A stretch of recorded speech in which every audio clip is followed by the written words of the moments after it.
మనసులో ఒక యదన సపదని సకలవుగా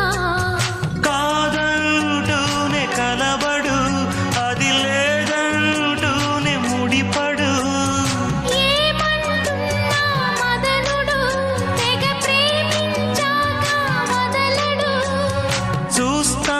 సొగసు కోస్తా వయసు నిలబడు కౌగిట అబ్బ